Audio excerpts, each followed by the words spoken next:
Welcome to the COMC Community Spotlight Show, brought to you by the great folks at Central Ozarks Medical Center, where your health is their mission. And we've got a couple of wonderful guests with us here today. It is John and Lynn Farrell, John Farrell Real Estate. How are you guys today?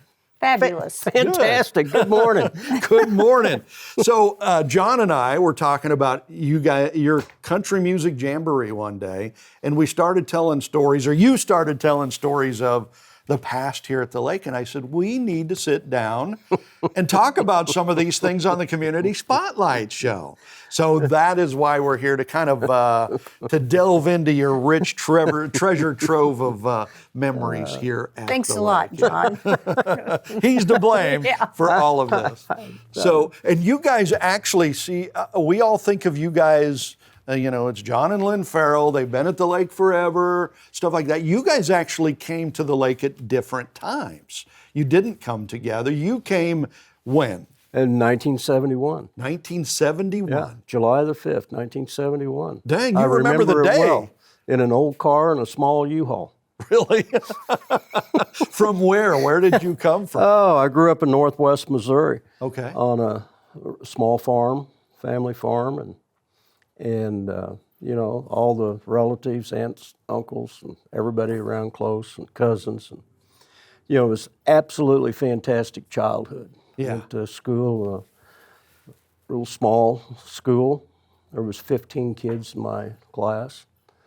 Got out of high school in 1966, and thought I'll probably be farming. I did work weekends, and when I wasn't in school with my dad in the lumber yard, worked with him and was a carpenter. And anyway, they suggested that I should go to town and maybe get a job in the bank. And Yeah. I was 17 in June when I went to work in the bank. Really? So Yeah. that's how you got kind of into banking, financing. You're now in real estate and stuff. Yeah, spent 6 years in the banking business there, and along the way had met Lee Mace, and he was kind of responsible for getting me to the lake. And He's the one, huh? yeah, and and I had been to the lake a couple of times, high school, senior trip, and then Buddy and I came down to the lake at another time. And anyway, my God, what a beautiful place, and it was really neat, and about 250 miles from home, so hey, let's give this a try. Yeah. And it's just been fantastic. Yeah, since 1971. It's 1971. Wow. And you came to the lake when for the first time? July 5th, 1975. That just hit me right there. I'm like, Wow. oh my gosh. 4 years to the day. Yeah. Wow. So, and how did you get to the lake? I was from a small town. Yeah. And just was ready for something different. Yeah. I knew I didn't want to go to the city. Knew a couple of people here, so came over and tried it out, and here I am. Well, yeah, absolutely. So you both came to the lake 4 years apart, not knowing you would meet your life partner, your soulmate here. And so how did you guys meet for the first time? So do you remember how you met, or was it like gradually over a period of time? I think it was just that we run into some people that we both knew. Mutual friends. And got introduced that way. Right. First date, do you remember the first date? I don't think he wants to tell that. Surprise, surprise. I don't think we need to go there. Okay, we'll stay away from that one.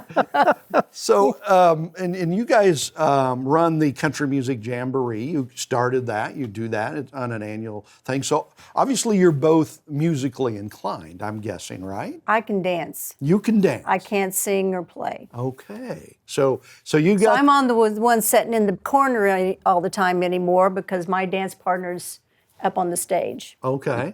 And what's your musical talent? I think you said earlier you were a drummer at one time, right? Yeah, I started playing with my cousin's band up north where I grew up in,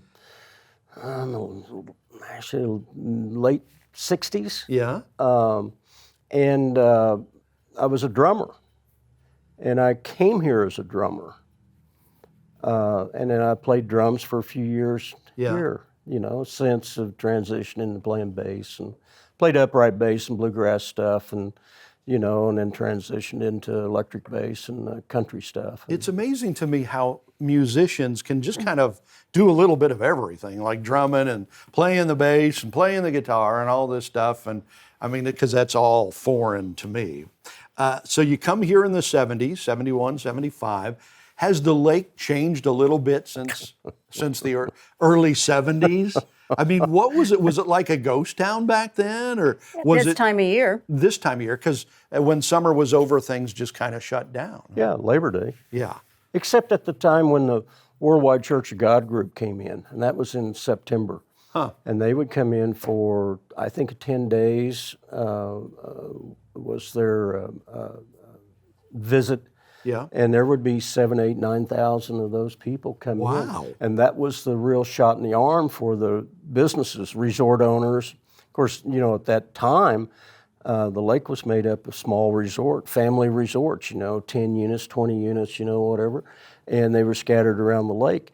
And after Labor Day, tourism just Died. quit. Just went away. Yeah. Well, here come the Worldwide Church of God during those years, which was, filled those mom and pop resorts for 10 days, really helped Wow. financially. Yeah. And I was still in the bank then, and it was a huge deal. You could see the difference that it made. But we had 2-lane roads, and and we didn't have any traffic signals, and Yeah.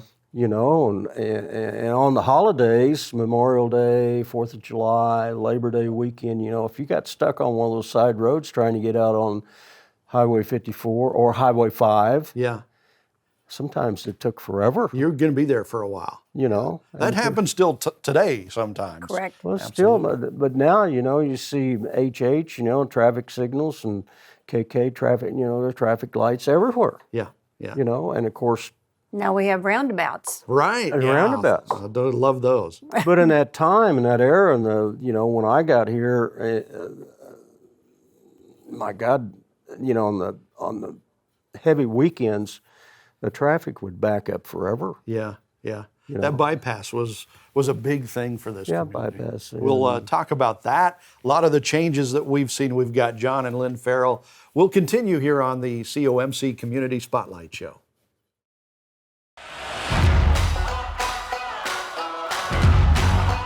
If you love the lake, you gotta love Lake TV.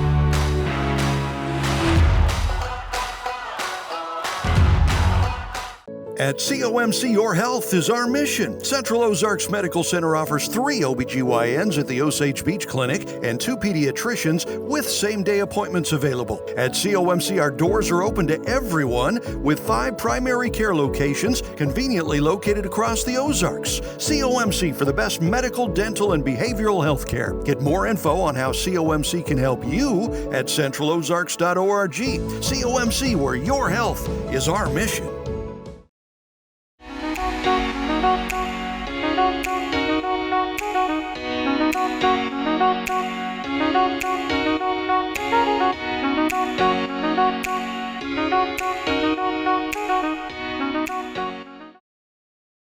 Welcome back to Lake TV's Community Spotlight Show, brought to you by the great folks at COMC. It's John Farrell, Lynn Farrell from John Farrell Real Estate.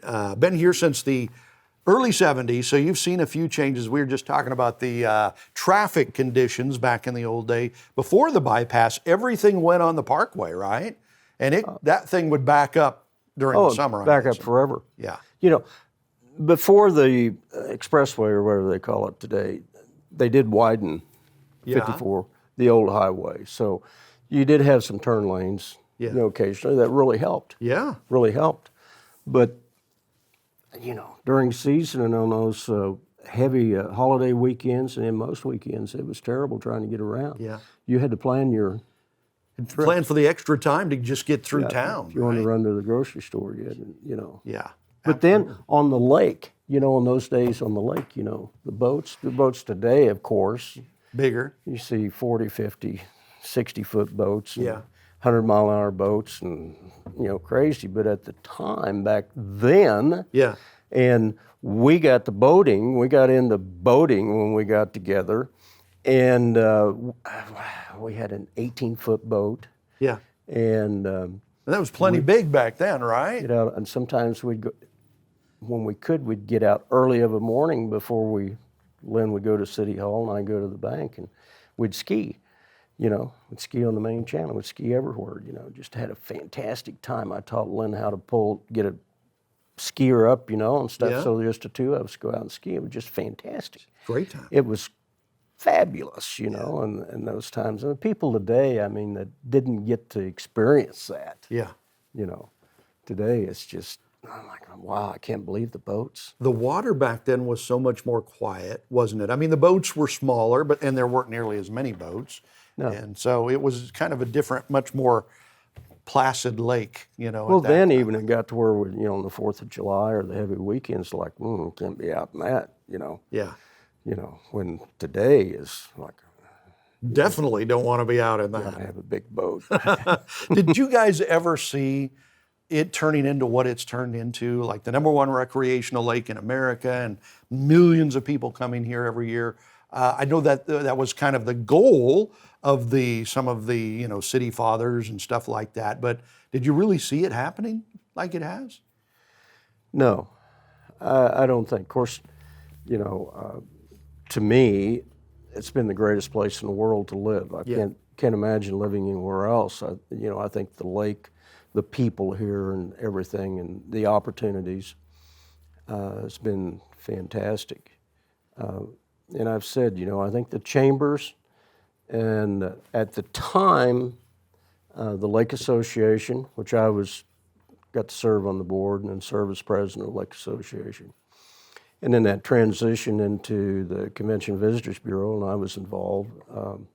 Joel Pottinger, our dear friend Joel Pottinger, was the executive director, and I said, we done too good a job promoting the lake, because look at what we got. Look at this. Well, it cracks me up because every year, like right after Labor Day, there's a party around here because it's like we got our lake back day, right?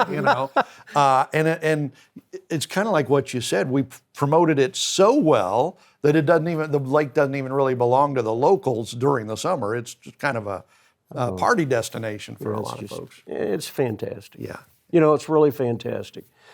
A really good builder friend of mine, Cheryl Duncan, said one time, he said, there's something here for everybody. Yeah.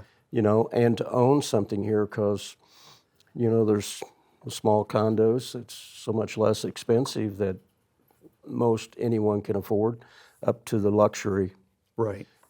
huge lakefront homes that we see, There's all of that, right? Absolutely. There's all of that, Yeah. so it really attracts. Yeah. Good place to raise a family too. Right? It is. And you guys have a pretty big family. You've raised them here. I kind of joke about it, but it's kind of true too. The last sane place on earth is probably right here at the Lake of the Ozarks. I think so. The schools, and Lynn stayed really involved with the kids and through school and sports and activities and stuff. And our kids, 3 kids went to Camdenton, which is a fantastic school system. Yeah, And absolutely. School of the Osage, fantastic school system. Absolutely. So many good things about this area. So it's John and Lynn Farrell. Down to our final few seconds. You guys do the Country Music Jamboree. How can people get more information about that? Contact me Okay, Lynn Farrell. at 573-216-2182.